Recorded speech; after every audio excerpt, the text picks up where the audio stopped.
Hello, my name is Howard Hughes, and you're watching The King of UFOs. We hope you enjoy this royal roller coaster ride of paranormal and extraterrestrial delights.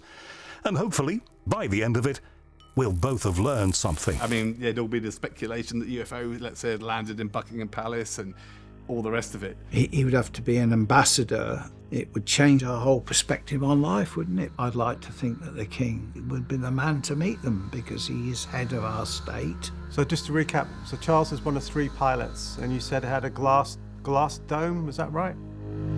Yeah, what I saw when it was flying, it looked like a regular helicopter when I looked at it during the day. But then when I saw it at night, it was odd. There were dome-like projections around each of the pilots. The British royal family has always managed to capture the public's curiosity. While their lives and duties are often shrouded in secrecy, an intriguing aspect emerges: their interest in UFOs and the paranormal. Join us now on this riveting journey as we explore the British royal family's unique fascination with the unknown.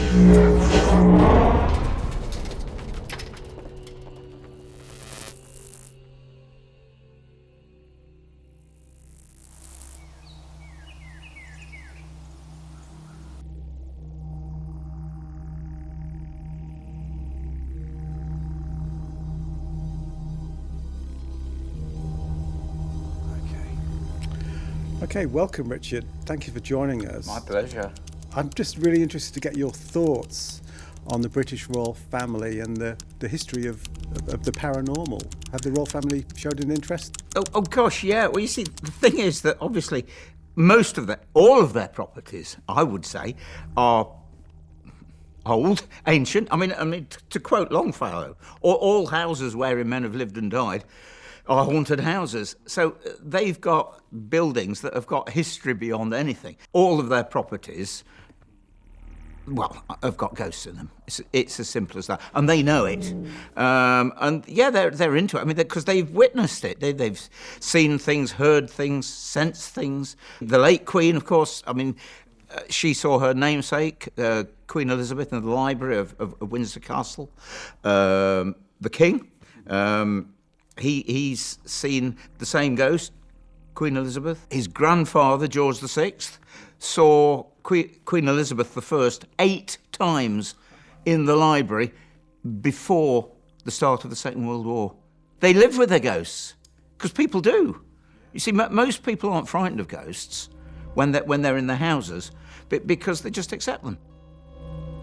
There's a rich history, because British history, you know, it's ancient, I guess, and the royal family goes back hundreds of years.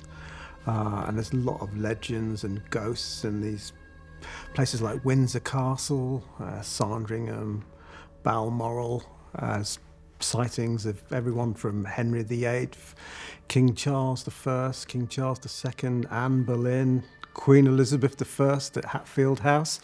We've got so many royal ghosts, and it's part of the British mythology, the culture. It's part of what makes us British, I think, folklore. Well, it's mainly the Victorian times when the paranormal became prevalent in the form of seances and spiritualism. There was a lot of kind of spiritualist leaders, gurus around at the time that were, promoting this, talking with the afterlife, basically, making contact with deceased relatives, etc., which is what Queen Victoria was doing when she was interested in seances. She wanted to contact her recently departed husband, Prince Albert. And so there was this big fashion, I guess, at the time for all things paranormal, spiritual. We had the likes of famous authors like Conan Doyle, who wrote the Sherlock Holmes books. He was promoting it as well. Yeah. He was taking it from a scientific point of view, that there was something there. Historically, the royal family have been generally quite interested in the paranormal, going back to Queen Victoria and having seances. But for it to be kind of public knowledge that a member of the royal family did that.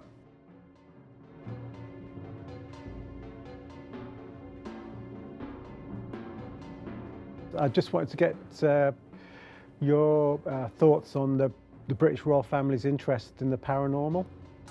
Well, I think it goes back many years. I'm gonna go back to the 1950s because I know a little bit about that few contacts I made a couple of years ago through Psychic News magazine. In the 1950s, there's a famous trance medium called Lillian Bailey, and she visited Lionel Logue, who was King George VI's speech therapist, and she received messages which were then passed on to the then king. After George's death, Lillian received a request to give a private seance at a house in Kensington, which I think was in 1953, as far as I can remember. She was blindfolded and taken by a limousine to this residence, and as usual, she went in a trance and allowed her spirit guide to come through. It was a guy called Bill Watton. At the end of the seance, the blindfold was obviously taken off, and she found, to her surprise, that sitting there was the Queen Mother, the Queen, Prince Philip, Princess Margaret, Princess Alexandria, and the Duke of Kent, all sitting in the seance circle. Well, I do know there's a long association with various royal families and spiritualism and the paranormal. That's a long-running strand through most of the royal family, even to this day with Prince Charles. But I think a lot of it's kept very secret. And what about William, the next generation? He's had his own kind of paranormal experiences in his house in Sandringham. We know his mother was interested in the paranormal. And interestingly, so the house that he's in Sandringham is supposed to be haunted by a Catholic priest. And his comment about it was, I'm not bothered. As we enter the modern era, the British royal family's interest in UFOs and the paranormal continues to captivate conspiracy theorists and people who are fascinated by the unknown. Prince Albert was probably the first member of the royal family, as Queen Victoria's consort and husband, that had a UFO experience before there were UFOs as in modern folklore. I think it was 1875 or 1876, he wrote an entry in his journal saying that he saw strange, dazzling lights in the sky, like orbs flying past, and he couldn't describe them. We would probably describe it now in modern terms as a UFO. At the time, he could, that word didn't exist, so we're just kind of putting a modern interpretation on it now. It was unexplained. It was powerful enough for him to make an entry in his journal. So there's definitely something to it there. So that was the basis of, modern royal ufology, I guess. And that kind of led on to the next person, which was Lord Mountbatten, who was uncle to Prince Philip. And Mountbatten had this passion for UFOs. And his biographer, Philip Ziegler, mentions that he had this fantastic passion. He thought that UFOs were from Jupiter or Venus, and he elaborated on the fact that he thought they were living craft. They thought there was definitely a non-physical element to these UFOs, which is, this is back in the 1940s, 50s, which is quite radical at the time. But now we got recent whistleblowers in the US Navy. David Grouch has come forward, and he said there's this non-physical paranormal element to UFOs. So there is definitely something there. The royal family has been interested in UFOs for decades, but this was always a matter of extreme sensitivity, because in some ways it was counter to the government's public position on this, or if not directly counter to it, certainly difficult to gel with it. And what I mean by that is that the Ministry of Defence, which is the lead department for UAP in the UK government, their public line was always that UFOs were of no defence significance or limited defence significance. So to have a situation where the royal family were almost arguably denying that line by taking it seriously was awkward, to say the least. Prince Philip was very much at the forefront of royal interest in this, though arguably he was introduced to the subject by Earl Mountbatten. his uncle. This is a fabulous resource, the Great British UFO Learning Centre. Invaluable documents going way back to the 50s. And I see there's lots of pictures of Prince Philip, Lord Mountbatten. So there seems to be a real interest from the royal family in UFOs.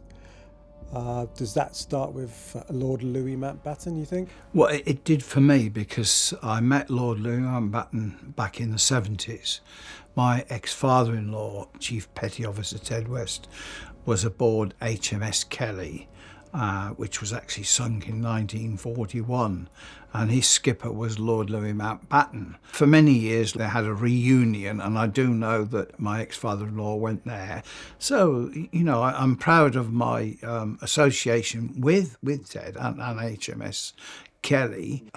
You're obviously aware that there was the incident at Lord Louis Mountbatten's house when somebody called Briggs witnessed a UFO there. At Mountbatten, of course, famously in the 50s, had actually had a report of a UFO landing at his estate, Broadlands, and he had personally investigated this and was impressed by the credibility of the witness, who was one of his own employees, of course. So he was someone known to Mountbatten.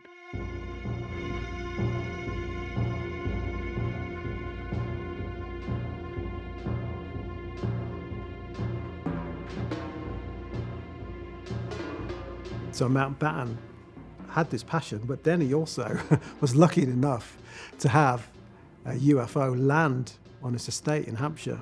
And I have to say Mountbatten wasn't present at this landing, but his bricklayer and labourer Fred Briggs witnessed this UFO land at Broadlands.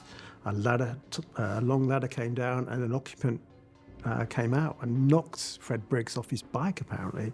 And this is only recently released when the Mountbatten archives, we had access to them, and we found this report in there.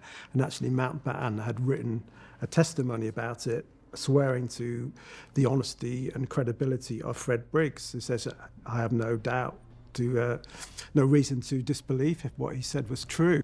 So that's a fascinating encounter by a member of the royal family. And Mountbatten, you have to realise, was a big influence on Prince Philip.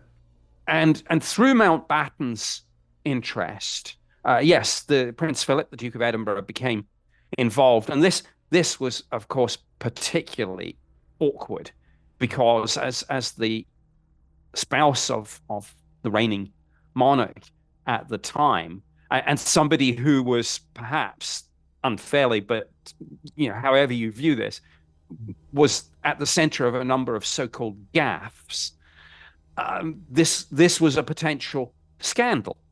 But he handled his interest, I think, very carefully and intelligently.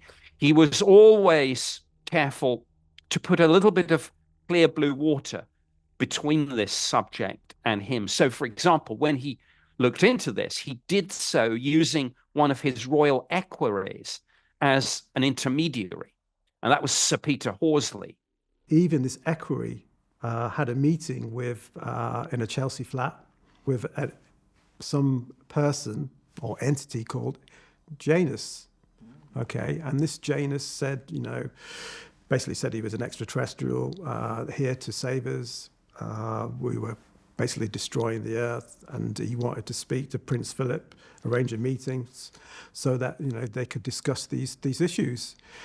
The thing is, what we think now is possibly Janus might not have been an extraterrestrial, might have just been a Russian spy. Say the meeting never happened. It could have happened. It's a very, very strange encounter, and it's all documented in Sir Peter Horsley's autobiography. And so, when the Duke of Edinburgh said, for example, "Oh, I want to hear about this George Adamski character," he was advised by his royal equerry, look, don't meet him personally. This will leak, and it will cause quite a scandal. So do it through the intermediary, and that's what happened. And Sir Peter Horsley went out and interviewed UFO witnesses and quizzed them, often with questions which had been put directly by Prince Philip. But he had a large collection of UFO books. He subscribed to Flying Saucer Review and a number of other publications. All this, again, was done very carefully so that you didn't take out a subscription and say, please send to Buckingham Palace. So a series of cutouts were used, not dissimilar to the way in which, when I was on the UFO program, we subscribed to various UFO magazines, and we used a post office box. Prince Philip had this passion, had this knowledge. Maybe it was a bit politically embarrassing, which is why he kind of kept it a little bit secret. And you have to realize Prince Philip's archives are not going to be open now for another 90 years. So we're not going to know really the truth about, what he actually believed. And I'd be interested to know, of course, what's happened to his collection. And what we don't know, perhaps one of the big unanswered questions, is to what extent King Charles III has inherited any of the documents, the files, the books, the magazines, and most of all, perhaps, the interest. Flipping the thing on its head about the royal family, it might not be that their interest in the paranormal is based on just a normal interest. Maybe it's based on knowledge. So their interest is based on factual knowledge that they've been able to get access to that we don't. Maybe they're interested because it's they know more about it and they want to find out more. They know the truth. We seem to have this stream coming down from the royals, from Lord Mountbatten, then to Prince Philip. Do you think this has now been passed on to King Charles, this interest? Well, I would imagine so. You yourself have just looked on the computer there, a newspaper cutting. Was that about 74 or something? But the newspaper printed an article about a meeting at the palace to discuss all manner of things. Uri Geller went there, I think, according to that. Why not? We know that Prince Charles is, so interested, to the fact that he's attended like UFO conferences, 2008, 2009. He even spoke at a UFO conference in 2009. I suppose the problem is, if you can look at UFOs, you can look at the paranormal, and you can adopt a jocular attitude towards them, as indeed quite a lot of UFO enthusiasts have done over the years. That's fine, but when you tip over the border or you tip over the line and you think, my God, these things are dangerous, these things we know very little about. We're all interested in UFOs, but to go and speak, especially as someone so high profile, you've got a lot to lose, haven't you? You're going to make yourself potentially look a bit kind of idiotic or so why would you do that unless you were convinced that there was something happening? Yeah, there's this fascinating story that Prince Charles flew a prototype UFO in Canada in 1976, and I have to say it probably wasn't extraterrestrial. It was based on an Avro car, so it was a saucer-shaped craft with dual rotor blades. But the funny thing is, it had some strange magnetic propulsion system, which was unknown, still is unknown, but it was observed by Dan Costello, which gives a description that it emitted a blue ionic flame, and it was controlled magnetically by a larger craft behind it. So it's all very bizarre, but it just points to the fact that, maybe UFOs are not necessarily extraterrestrial. Maybe it is some exotic, as yet unknown technology that either the US government's developing or Chinese, Russians, who knows. But it could be something more earthly, but something that's not been released to the public. So I think that's an interesting angle.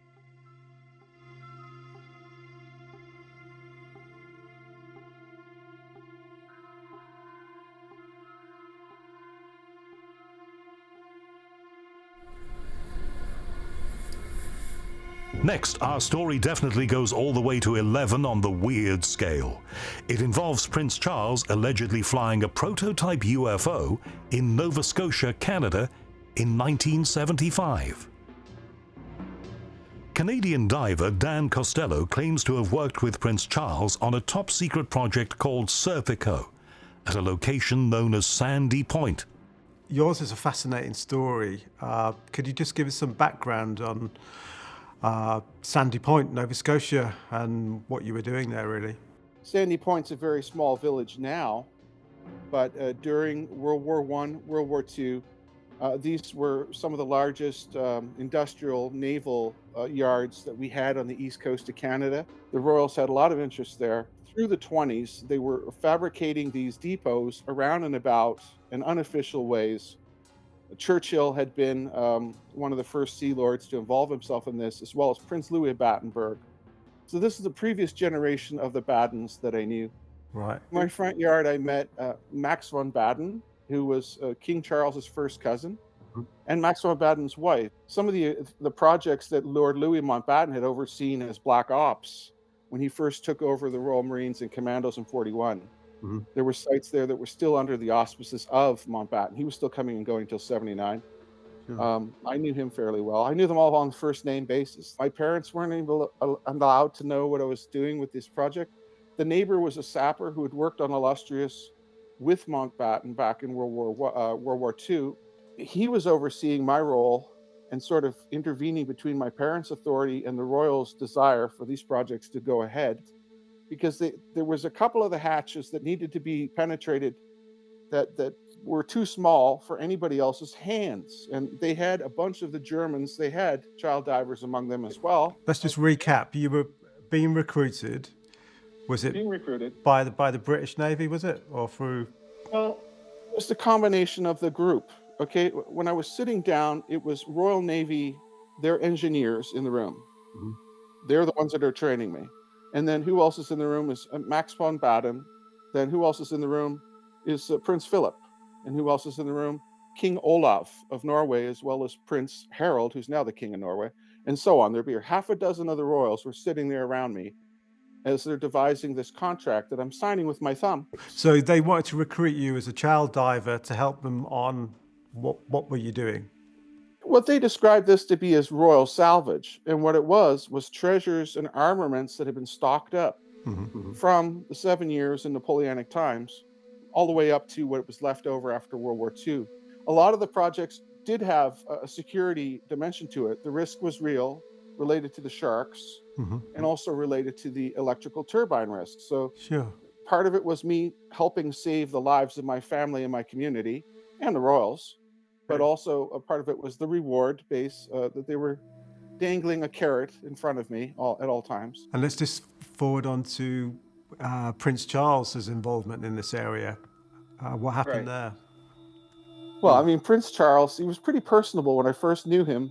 I met him and Princess Anne just down the same street of where I was living, because they were putting together, it was an antique steam turbine that had been built on the site by Howden Humes, and I think it was a Howden Zoelli turbine. So I guess you mentioned in an email that you had some information regarding Prince Charles and a prototype UFO. Can you just explain to us? So the structurals that I was seeing regarding the prototype helicopter, whatever it was, UAP, like I say, it might have had sort of a Flettner-like tail, or a bit of a come-on kind of pinch along one end to design, show where the end of it was.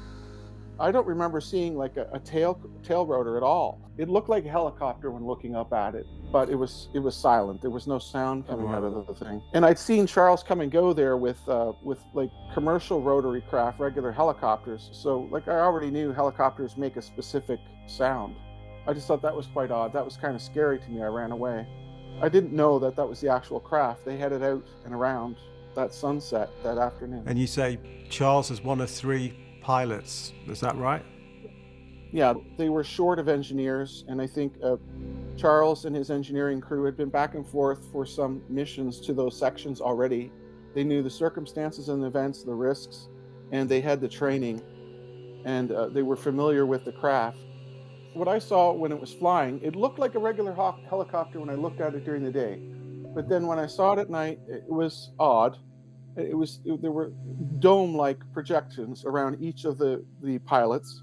And as I'd recalled, there was an armored bodysuit that may have been an anti-electrical protection device for the pilots. And I helped test this as a diver, and I didn't know that's what I was doing. I thought I was testing it for my own safety. We needed it, but they also needed this. You said it was silence, and you said there's some sort of strange electromagnetic. Yeah, I didn't notice this when I saw it during the day, but when I saw it coming up and around the house, I didn't distinguish that it had this until that night. And I'm looking at it, and there was a hole in the bottom of the structure of the craft. There was something projecting out of there that was blue, and it was turning the surfaces where it was interacting with the surface along that section into molten blue elements of the soil. Like it looked like it was turning things into glass. Wow. And liquefying things sort of in my view. It was sort of shocking, obviously. The sound that was coming from that was sort of like a crackling, humming, crackling, roaring, and then it would gust its way around the clearing, and it was clearing the path for the larger flight craft that was coming behind it. I didn't realize that that's what they were doing at the time. Sure. It was turning the fabric of the forest along the semaphore line into dust. Wow.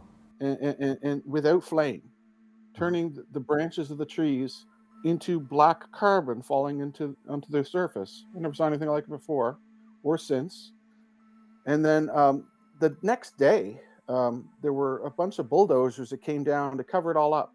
Do you think the technology US pilots are seeing now in the skies could be linked to what Charles was flying?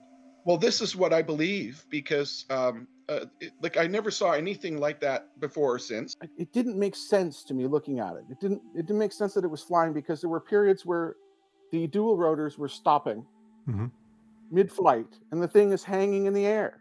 Wow. And then the blue flame was coming out at that time. There was a ferocious fire that took place under the roadbeds directly up towards my house that night, that fried out a bunch of, probably, I'm assuming, 1920s interpower cables that had been attaching some of these turbines, probably from the 1900s. Okay, so just going back to this craft with the ground effects, what was it? What was powering it?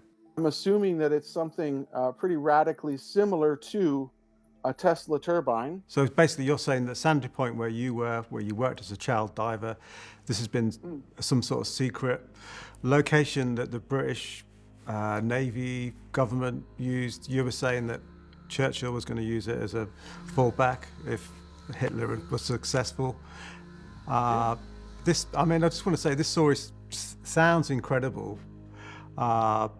What proof do you have? I mean, if you come under Sandy Point Road at Venres, you'll find some of the concrete caissons would still be there, or the roadbed wouldn't be there.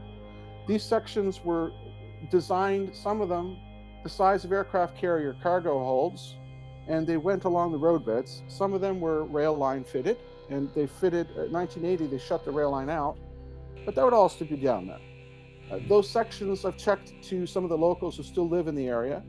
They tell me a lot of those tunnels are still down there. You know, they could have evolved, a plasma turbine technology that no one else did. It could have been something from Tesla's day. Thanks, Dan. I mean, I guess the last question we've got for you is, why should we believe your fantastical story? The royals themselves know it's true. They were there. You know, King Charles knows it. Princess Anne knows it. Queen Margaret knows it.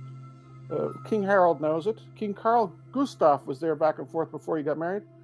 I just happened to be in that particular location by God's will.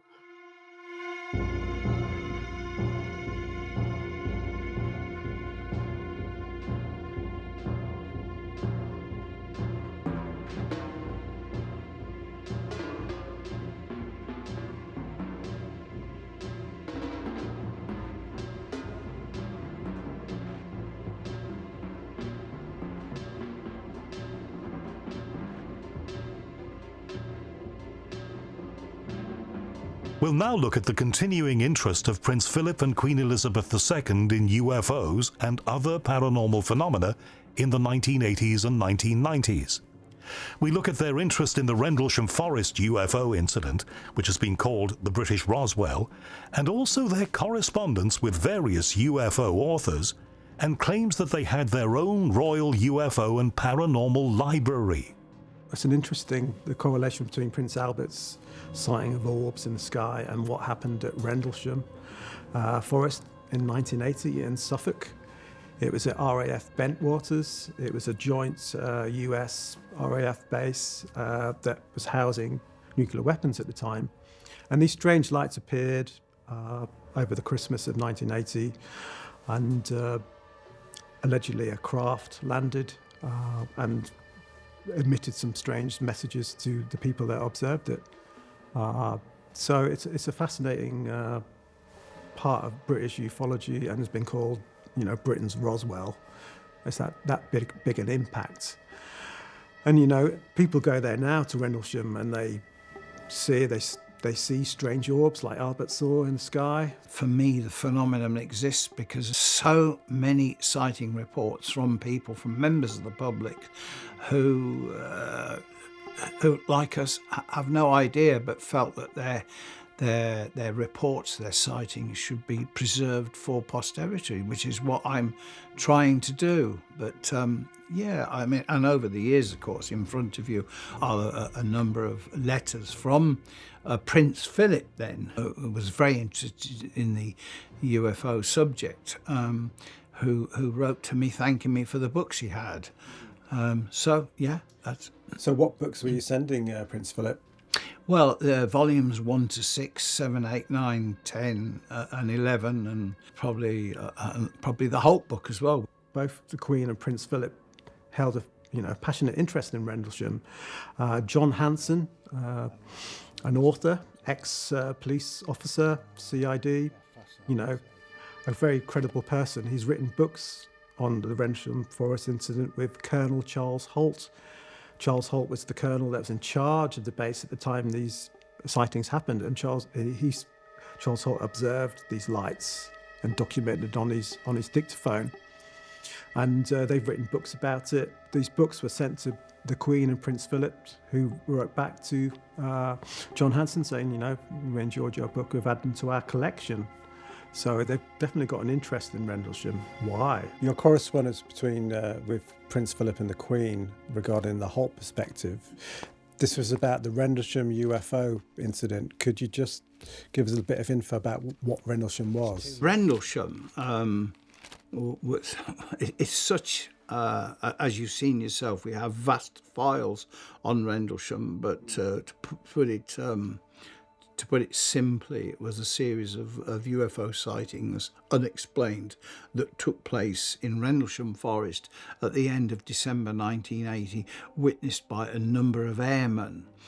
I've interviewed nearly all of them over the years, but for me, it's what Colonel Holt saw, who's a personal friend, and he witnessed these lights appearing over the forest. We have the famous memo from Colonel Holt, which was released some time after. I remember speaking to somebody in one of the national newspapers, and he said, "The trouble is, John, we can't offer anything serious because it would alarm people." I think they are open to the paranormal and the fact that UFOs exist.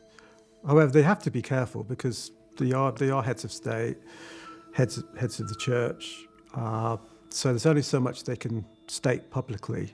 I'm sure there's a lot that goes on behind closed doors that we're never going to know. For instance, Prince Philip's own archives, we're not going to get access to those for another 90 years. What's in those? The Lord Hill Norton report in the 70s, where the British government set this report up to look into UFOs and the reality. And Lord Hill Norton basically gave this report to members of the establishment, head of the MOD, army, etc., the church, Prince Philip, and basically stated that UFOs were demonic in origin. And Lord Hill Norton was increasingly getting involved in this subject. For example, asking questions in Parliament, lobbying defense ministers to do more. He fell under the influence of a maverick priest called Paul Inglesby, who very much did buy into this idea that UFOs were demonic. And that was a very unfortunate turn of events, because I had briefed Lord Hill Norton, and just as I was, I guess, engaging and helping to move things forward, and we had Lord Hill Norton as a powerful figure in all of this, along came Paul Inglesby, inserting his bizarre religious views about demons and UFOs into the conversation. They warn them for investigating further. Don't investigate these things further. They are demonic, they're not to be touched. Stay away. And that was the message that was sent to Prince Philip. So has that been handed down to Charles, William? I don't know. Like the lads here want to ask, and like probably King Charles wants to ask, is what are these things? Where are they from? Do they have an agenda? Are they in fact intelligent or not? Or what? I just don't know. There's so many different explanations, aren't there? But nobody can prove them.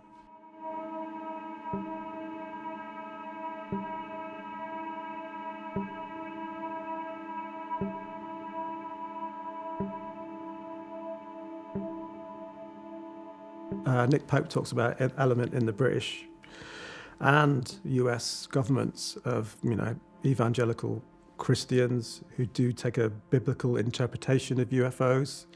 And, the Bible, their interpretation of the Bible is like anything that's paranormal is a demon. And UFOs are seen as demons, Satan's minions. So stay away from them, I guess. I have to say that's not my view. I tried to, not to put too fine a point on it, but undo some of that damage, and tried to ease Inglesby out of the equation. But it was quite difficult. But it was a challenge. Sure, absolutely. Do you think any of those ideas rubbed off on Prince Philip and then Charles? I hope not. I certainly hope not. But I can't rule it out. Unfortunately, I've not briefed the King personally on this, so I don't know. Winston Churchill himself blocked UFO sightings, or blocked reports from pilots over things they'd seen, during the Second World War. And he said that was because he did not want to create a problem for religion. That is documented. Time after time I have spoken to people, and they do regard this stuff as demonic. But you see, demonic, that raises within you. You can see the devil jumping up and down, and demons, and I think that's probably not what it's all about. What I can say is that many cases involving UFOs, where members of the public have been fairly close to them, or have been influenced by the electromagnetic radiation that's given off the objects, will change things, will cause problems in the house, malfunctions with electrical and mechanical apparatus. I mean, the Queen sent scientific advisors to UFO sites. Her and her husband really interested in crop circles, which kind of can link into the UFO phenomena. But the idea that she's sending people to these sites, again, you wouldn't do that unless either you were deeply interested or you knew that there was something more to it. You wouldn't send it on a whim, would you? You've got lots of records here about crop circles, and I know the Queen and Prince Philip both expressed an interest in crop circles, and I've been corresponding with Colin Andrews, whom I think you know. Yeah. And Colin Andrews mentions this story where he was with a Japanese film crew in the 80s in Wiltshire, and the Queen sent a Rolls Royce out to look at these crop circles being formed. And Colin was expecting the Queen to get out of the Rolls Royce. It wasn't. It was a scientific officer. There must be a link, possibly, between crop circles and UFOs. Well, undoubtedly, particularly the early crop circles were just were circular, burnt formations in the grass or in the fields. I think they described them as UFO nests back in the olden days. You can stand in the middle of a crop circle which has been recently made, and it's fresh. There's a feeling comes over you. You can feel the energy. That there are stories, I've spoken to witnesses who've more or less seen these things appear, then gone over and then ended up with some quite terrifying experiences.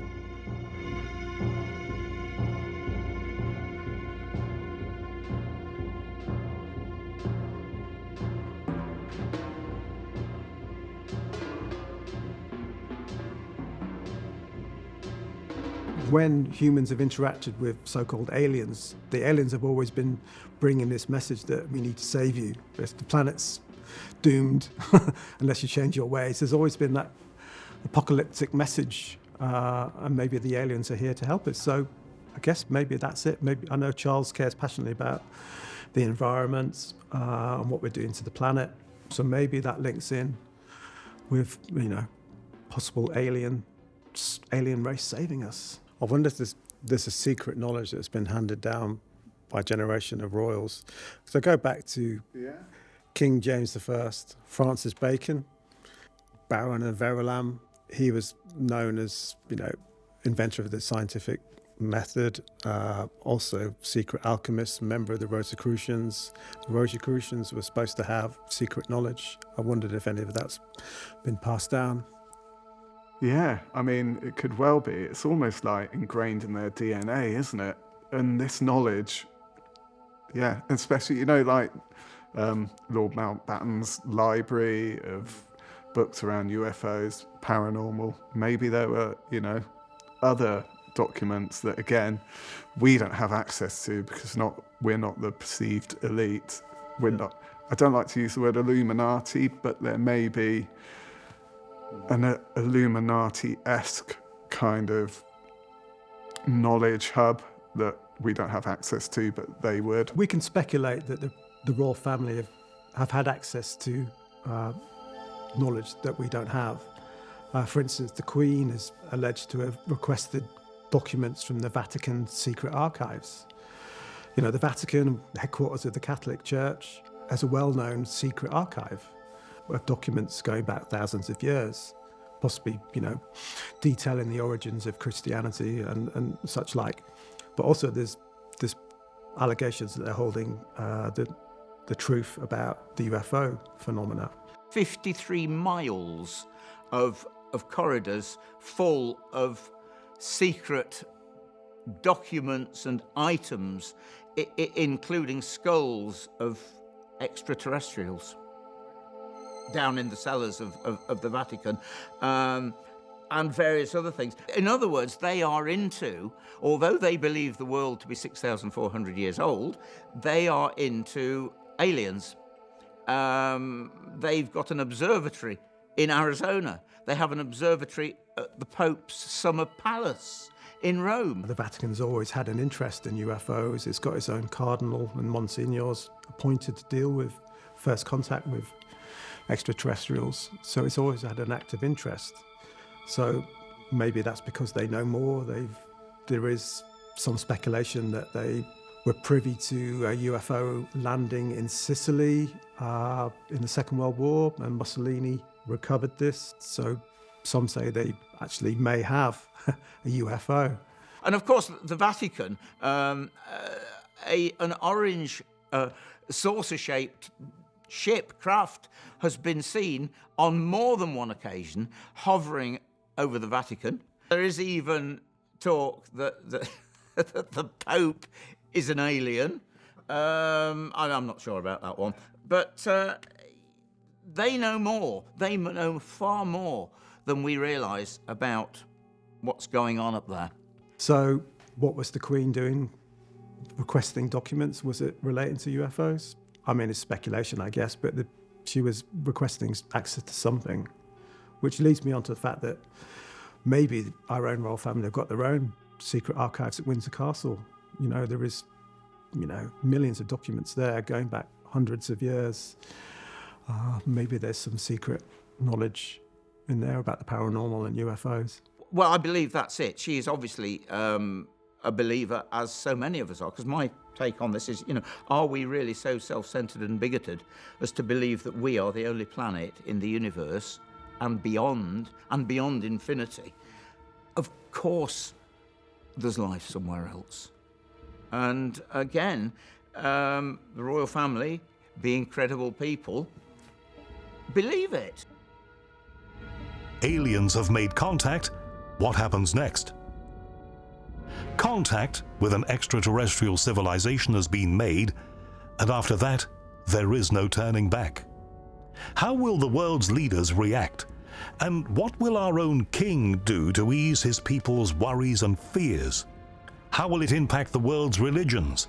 And what can the king do as head of the Anglican Church to reassure its followers? Now is the time for him to be the king of UFOs. We've made first contact with extraterrestrials. What will King Charles's role be to ease the fears of the population and going forward on a world basis? What can and what will he do? That's a very interesting and an important question, and I think you've touched on something really fascinating here, because one of the things that's emerged in the United States in the current discussions that are being had is how apolitical this is, which is as it should be. This is not a partisan issue. We actually have in the US Republicans and Democrats alike, and in these divided days it's quite refreshing to see this being handled on a non-partisan basis. This question is very interesting because this is exactly where the monarch might serve a very important function in, for example, an address to the nation from the king would, I think, be something that everyone would want to see. I would imagine there's a security approach to things and all this. And so, of course, the king would never operate independently, when we'd like to think that he just sort of out and shook hands with the aliens or whatever. But there would obviously be massive amounts of kind of protocol and information and advisors and all the rest of it, leading to what I would imagine would be some kind of public expression of something. But there's no way on earth that the king would just stand up and make a speech at that point. You'd imagine that actually the whole thing would be couched in quite serious discussions and with various political bodies. So if what you're exploring is ultimately ending up with some kind of public expression of what's happened, I guess that's what you're asking, rather than the intricacies of what might have taken place in Buckingham Palace Gardens on that date. But that's another question. Obviously, there will be statements from political leaders, but to stress the non-partisan nature of this and to bring people across the divide, whatever their politics, together, an address to the nation from the king is, I think, essential. And much as we have the Christmas broadcast or the King's speech, say, to Parliament now, we would need an address to the nation from King Charles. And it would be, obviously, there are so many variables in the scenario, it's very difficult to say for sure, but you would hope that this would be the mechanism by which the establishment would send out a message of reassurance to people, a message of hope, a message not to panic, and any instructions and requests that the government feels it would be helpful to do. Now, the government, of course, would probably draft this speech, but ultimately, I'm sure someone like King Charles would put his own stamp on this, and it's a very good way to get a non-political input. The king would presumably make some kind of statement. I mean, it's fascinating to imagine. Would there be a live interview with the alien? I guess the question would be, what are they here for, and what's Charles going to respond to? would Charles be responding to a national or international crisis of a security nightmare, as in a war or something along those lines?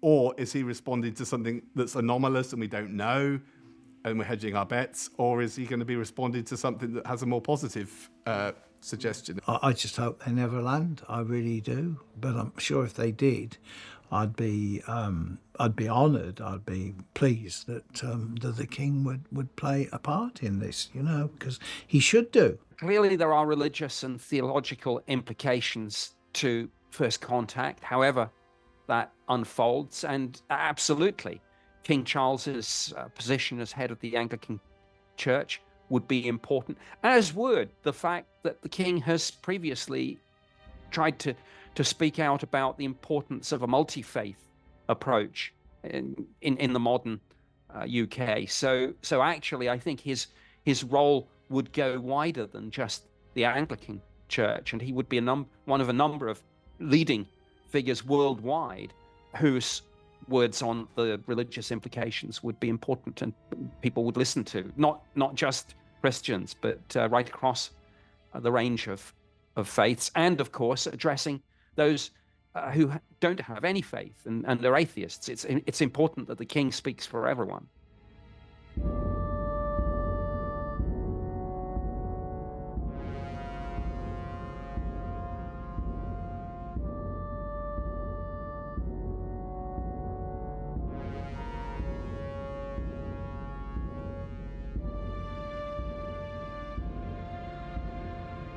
William, I guess, like his mother, possibly has an interest in spirituality, the paranormal. Will he take that on board as his role as future king? We're not aware of him having any UFO experiences, but we talked about him having a ghost in his house in Sandringham. So who knows? But whoever is king is going to have an important role to play on the world stage, with disclosure being imminent that we are not alone. Of course, King Charles, there's no doubt he's into ghosts. I know that for a fact. I know he's seen the ghost of Queen Elizabeth in the library at Windsor. Dumfries House, the present Queen, refused to go to that house while it was being renovated, because she said there was definitely a ghost in that building. And so, as regards the king, I would imagine that if he knows more about aliens and ghosts, then I think he should disclose to the nation what he knows, because he certainly discloses lots of other things to the nation, and I think that's wonderful. Yes, I think he should. I hope he will. Should we have first contacts with extraterrestrials or whatever they may be? What role do you think King Charles would play? Wow, that's the $24,000 question, isn't it? I think King Charles is a very open-minded man. I think he's a very compassionate man, and he's a very sensitive man. And I think he'll be very open to it, because I believe now he's defender of the faiths, isn't he? Not the faith, the faiths. I suspect he would know anyway, to some degree, what the true situation is, as does the Pope and the people that matter around the world, the leaders. I think it's just a combination of things. I think from if you bring the sort of the church point of view, as head of the Church of England, stuff like this, I think the sort of the Vatican would sort of say, well, we're all God's creatures, regardless. So whatever they may look like or appear to us, that doesn't disprove a God. It disproves just a creative source that has perhaps got many, many different mansions, and we're just one infinite, minute little bit of it.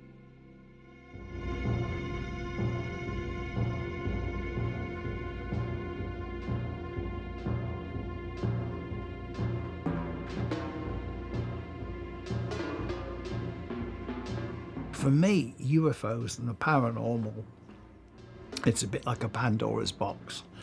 If you and I could just lift the lid up slowly and look inside, we'd be shocked.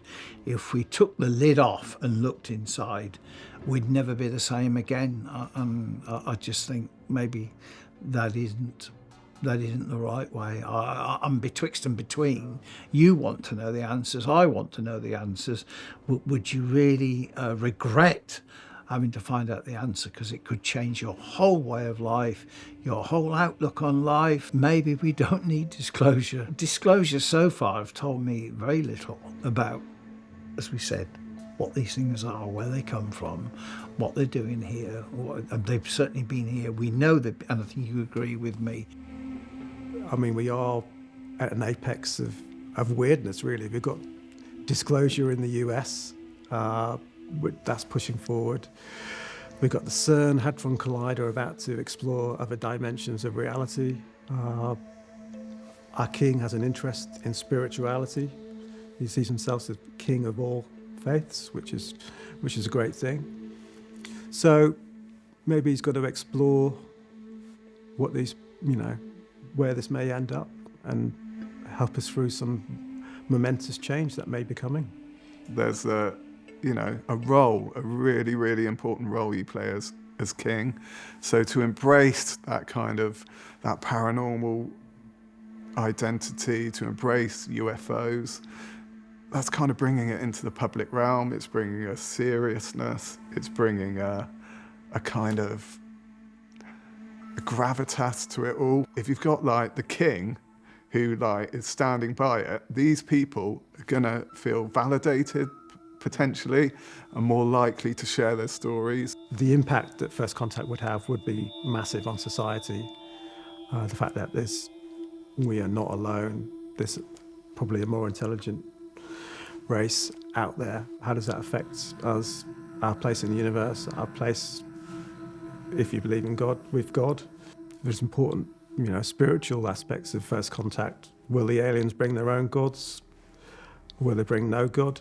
And by virtue of being far superior than us, just by the fact they've had to travel the vast distances involved, will they impose their beliefs on us in a reverse colonialism? Possibly. So these are massive, profound questions that, we don't know the answers to yet.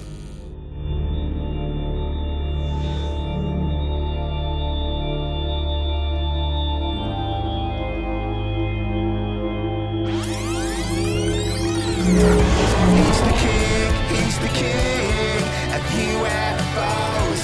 He's the king of UFOs.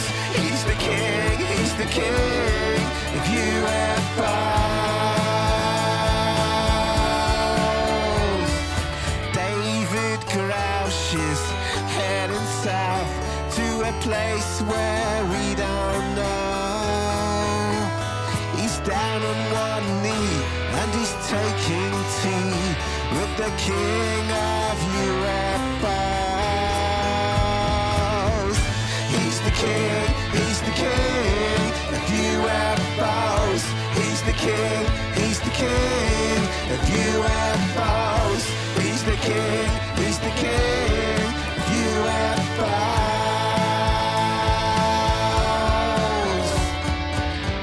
Bob Lazar says he went too far for a truth we cannot know. So you take a nap and then your cover's blown.